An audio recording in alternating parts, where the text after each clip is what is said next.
तैयार हो गया? क्या है, कैसी तैयारी चल रही है? Welcome to my channel Mithilesh Kumar biology classes.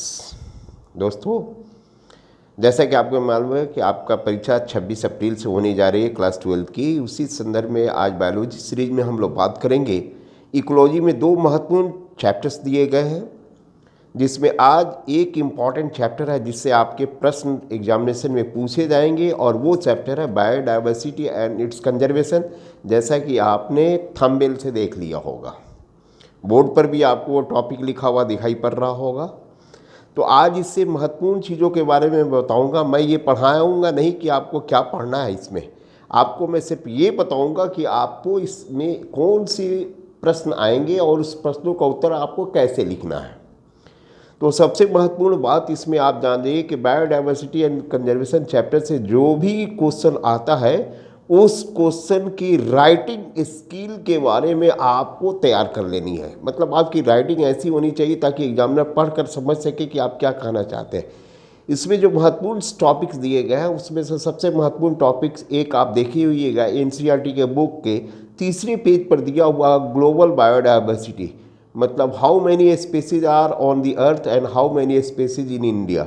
उसमें जो पाई चार्ट से जो रिप्रेजेंटेशन दिया गया हुआ है इनवर्टिब्रेट एनिमल्स का, वर्टिब्रेट्स एनिमल का और प्लांट्स के बारे में, तो जितने उनकी संख्या को रिप्रेजेंट किया गया है पाई चार्ट के अनुसार, उसको आप याद कर लें, डायग्राम बना लें और नाम के साथ क्लियर करके उसको हमेशा याद रखें, ताकि एग्जामिनेशन में उससे कुछ भी क्वेश्चन आए तो आप उसको आसानी से कर लें।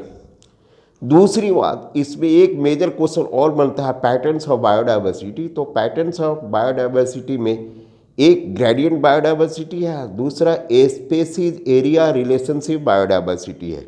तो एनसीईआरटी में जो स्पेसीज एरिया रिलेशनशिप बायोडाइवर्सिटी का जो ग्राफ दिया गया है, जो इक्वेशन दी गई है, उसको आप तैयार कर लें।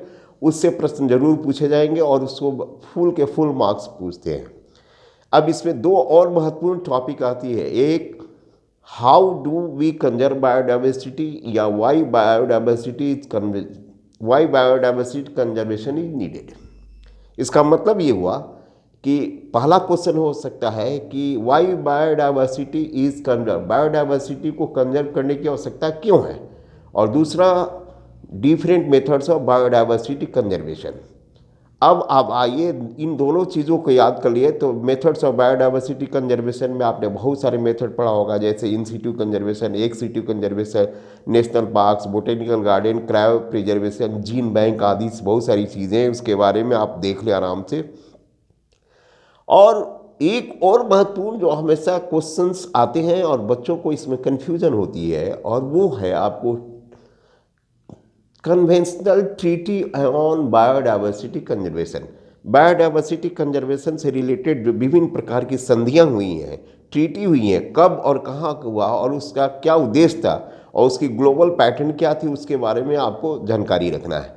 तो इस चैप्टर से आपको इतने ही महत्वपूर्ण क्वेश्चंस पूछे जाएंगे। इसको हमेशा याद रखिए, तैयार करके रखिए। इसको ज़्यादा से ज़्यादा नहीं, मुश्किल से 1 घंटा लगेगा पेपर को तैयार करने में, और इसको आप राइटिंग करके तैयार करके रखिएगा। मैं आपको इस एक बार पुनः इस चैप्टर को ब्रीफ में ब्रशअप कर देता हूँ। पहला क्वेश्चन आपको इसमें करना क्या है, how many species are on India and in earth. तो इसमें एनसीईआरटी का जो पाई डायग्राम वाला चार्ट है उसको तैयार कर लीजिए। नंबर 2, पैटर्न्स ऑफ बायोडाइवर्सिटी में ग्रेडियंट बायोडाइवर्सिटी और स्पेसीज एरिया रिलेशनशिप बायोडाइवर्सिटी वाले ग्राफ को आप अच्छी तरह से तैयार कर लिए। Question number 3, methods of different methods of conservation of biodiversity, इसको कर लीजिए। And why we conserve biodiversity. Okay, इससे जो चौथा टॉपिक बनता है इम्पॉर्टेंट, जिसमें डिफरेंट मेथड्स ऑफ ट्रीटी और convention on treaty of biodiversity conservation.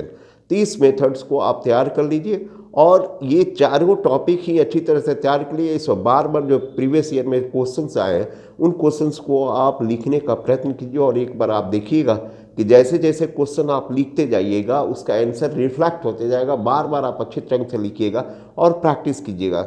कभी भी मैंने पिछले कई बार बताया कि कभी भी डायरेक्ट एग्जामिनेशन में लिखने का प्रयत्न न करें, उसको बार बार लिखने की कोशिश कीजिए। जब तक बार बार नहीं लिखिएगा तब तक आपका उसमें परफेक्टनेस नहीं आएगा, और आप जान दें कि आपका राइटिंग स्किल, आपकी परफेक्टनेस ही आपको अच्छा से अच्छा मार्क दिला सकती है।